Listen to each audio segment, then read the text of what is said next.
नमस्ते, मी वंदना. पुन्हा एकदा माझ्या चॅनलमध्ये तुमचं सगळ्यांचं स्वागत. आपण 40 साईजमध्ये बोटनेक ब्लाऊजची कटिंग करणार. हा ब्लाऊज पीस आहे. आपल्याला कस्टमरने ही पुढच्या बाजूला डिझाईन घ्यायला सांगितली आणि हा दंडावरचा हा म्हणजे आपण हे बाहीला आपण डिझाईन घ्यायची. छोटी बाही आहे आणि हा पूर्ण प्लेन पीस आपण पाठीवर घेऊ. हा फ्रंट आणि हा बॅक साईड. तर व्हिडिओ पूर्ण बघा. जेवढा गळा आहे त्या पद्धतीने आपल्याला फ्रंट गळा घ्यायचा आहे, कसा घ्यायचा आहे ह्या गोष्टी सगळं आपण व्हिडिओमध्ये क्लिअर करू. तर सगळ्यात अगोदर आपण उंची टाकू. उंची घेऊ 15.5 इंचाची, म्हणजे ब्लाऊज शिवून हा 14.5 होऊन जाईल. तुम्ही उंची कमी जास्त करू शकतात. त्याच्यानंतर शोल्डर आहे कस्टमरचं 16 इंच. 8 इंच आपण शोल्डर घेतले निम्म. ज्यावेळेस आपण बोटनेक ब्लाऊज शिवतो त्यावेळेला शोल्डर कधी पण अर्ध घ्यावाच लागतं, जेवढं शोल्डर बसतं तेवढा. त्याच्यानंतर आपल्याला 8 इंचावर एक मार्किंग करायची मुंड्यासाठी. कमी जास्त होऊ द्यायचं नाही. बघू शकतात 1 इंच लगेच आपण याला उतार देऊ. बोटनेक ब्लाऊज आणि कॉलर ब्लाऊजला कधी पण शोल्डरच्या बाजूने आपल्याला उतार असतो, ही गोष्ट लक्षात घ्या.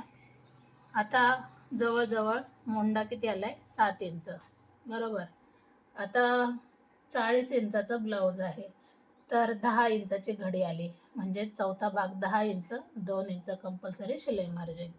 आता हे माप 12.25 आले जवळजवळ इथं, तर तेच आपण खाली घेऊ. किंवा मग कमरेचा चौथा भाग अधिक 1 इंच टक्ससाठी आणि 1.5 इंच शिलाई मार्जिन घेतली तरी पण चालते. आता हा पाठीचा भाग कट करतोय, तर आपण अर्धा ते पाऊण इंच पाठीमागे यायचे. एक लाईन आखून घेतली. 1.5 इंचावर एक पॉईंट दिला आणि 1 इंचावर एक पॉईंट दिला. त्याच्यानंतर आपण आकार देऊन घ्यायचा आहे कमी वेळामध्ये. तसंच 3.5 इंचावर आपण गळ्यासाठी माप टाकू. तरी पण आपण एकदा चेक करू हे माप किती बसतंय. बरोबर होऊन जाईल. किती आलं जवळजवळ याच्या निम्म करायचं, 6.25च्या निम्म. आणि शिवण्यासाठी आपल्याला काही मार्जिन धरावं लागेल. आता हा पाठीमागचा भाग आहे, तर मग मी गळा घेणार याचा 10.5 इंच. 10.5 घ्या किंवा 11 घ्या, शक्यतो 11 इंचच घेतलंय.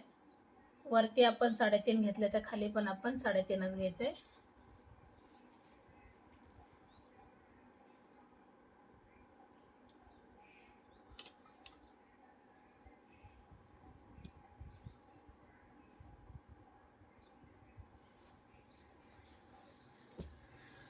हा गळा आपण याला जॉईन करून घेऊ.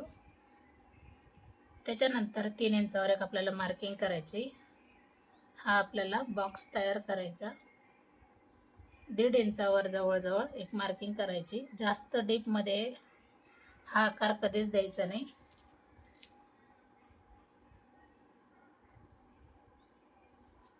आता त्याच्यानंतर आपण याला आकार देऊ. गळ्याला आकार द्यायचा आहे आपल्याला. हा आपल्याला चौकोन तसाच ठेवायचा आहे, फक्त आपल्याला थोडंसं बाहेर जाऊन याला गळ्याला आकार द्यायचा. अशा पद्धतीने जवळजवळ हा ब्लाऊज पूर्ण पाठीमागचा भाग रेडी झाला. आता आपण याची कटिंग करू.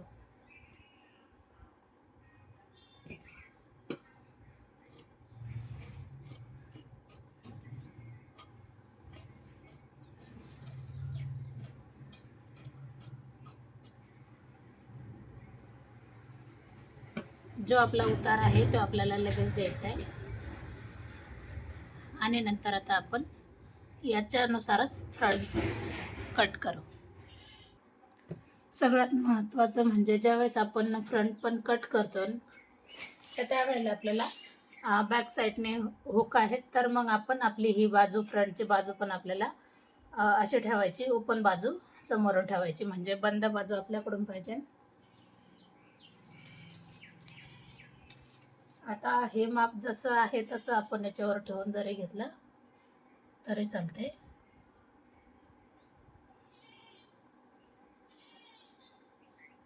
आखून घ्यायचे.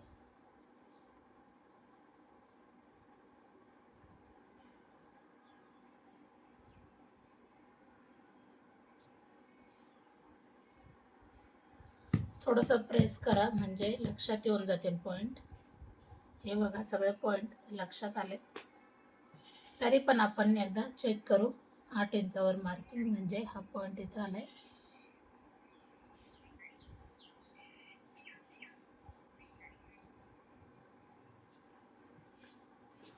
गळ्याचा पॉईंट आपल्याला 3.5 इंच. फ्रंट आपण घेऊ शकतो 6.5-7 इंचापर्यंत. जसं की आपण लगेच कट करणार नाही कारण त्याला रेडीमेड गळा आलाय.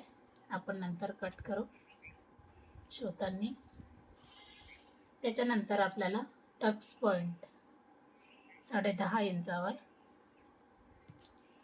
त्याच्यानंतर आपण जवळजवळ 4 इंचावर आपल्याला हा एक पॉईंट घ्यायचा आहे. या पॉईंटला वरचा पॉईंट जॉईन करायचा आहे. 40 साईजचा ब्लाऊज आहे, नीट लक्षात घ्या. आपल्याला आकार व्यवस्थित देता आला पाहिजे. हा पॉईंट इथं जोडायचा आहे कारण हा जो चौकोन येतो याच्यामध्ये हा पॉईंट आपल्याला जोडून घ्यायचा आहे. आकार थोडासा व्यवस्थित देऊ आपण नंतर. आता आपल्याला 2.5 ते 3 इंचाचा जरी टक्स घेतला तरी चालते. जवळजवळ आपण 3 इंचाचाच घेऊ. 3 इंचाचा टक्स घेतल्याच्या नंतर 40 साईज एकदम परफेक्ट असं बसून जाईल माप. आता हे जे 3 इंच घेतले ते 3 इंच आपण बाहेरच्या बाजूने घेऊया. अर्धा इंच मी बाहेर आले. नंतर आपण आता कंपल्सरी आपण 1 इंच बाहेर जायचं आहे. म्हणजे ही लाईन अशी जरी घेतली तरी चालते. थोडीशी तिरकी असं माप टाकायचं आहे. मग नंतर आपल्याला हा पॉईंट इथं जोडून घ्यायचा आहे. हा पॉईंट याला जोडून घ्यायचा आहे. बरोबर. आता तरी पण आपण एकदा गळा चेक करू कुठपर्यंत आलाय. आपल्याला थोडंसं ह्या बाजूनी हा पॉईंट लक्षात घ्या. नंतर आपण चेक करू गळा कुठपर्यंत आहे. म्हणजे हा गळा 7 इंचाचा एकदम परफेक्ट असा होऊन जाईल. उतार आपण द्यायचा आहे कटिंगमध्ये. कमी वेळामध्ये 40 साईजचा ब्लाऊज तुम्हाला कसा वाटला नक्कीच कमेंट करून सांगा.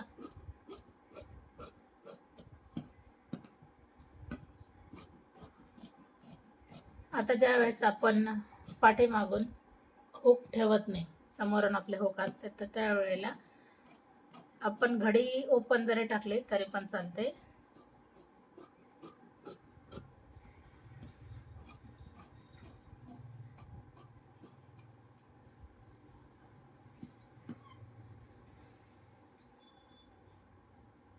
मला असं वाटतं की ज्यावेळेस आपण मेन फॅब्रिक कट करू त्यावेळेला डायरेक्ट मशीनवर घेऊनच आपण ह्या गोष्टी कट करू म्हणजे सोपं होऊन जाईल.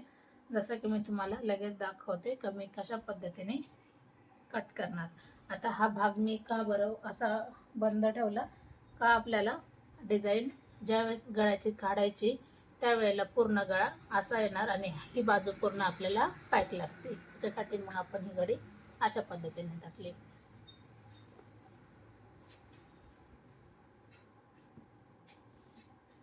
आता कधी पण ज्यावेळेस आपण डिझाईनचे ब्लाऊज शिवतो तर हा मधला पॉईंट जो आहे ह्या फुलावर बरोबर मी घडी घेतली. घडीच्या नंतर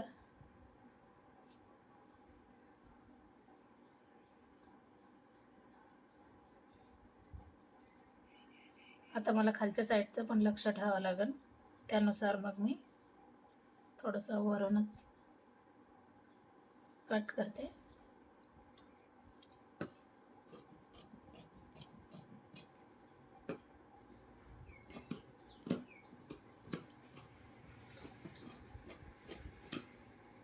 आणि बाकी जसं आहे तसं आपल्याला सगळा कपडा ठेवून कटिंग करायचं आहे. अशा पद्धतीने हा ब्लाऊज कसा झाला नक्कीच कमेंट करा. जसं तुम्ही थंबनेल पाहिलं त्यानुसारच आपला ब्लाऊज झाला आहे. तर पुन्हा भेटू नवीन चांगल्या व्हिडिओमध्ये. तोपर्यंत नमस्ते.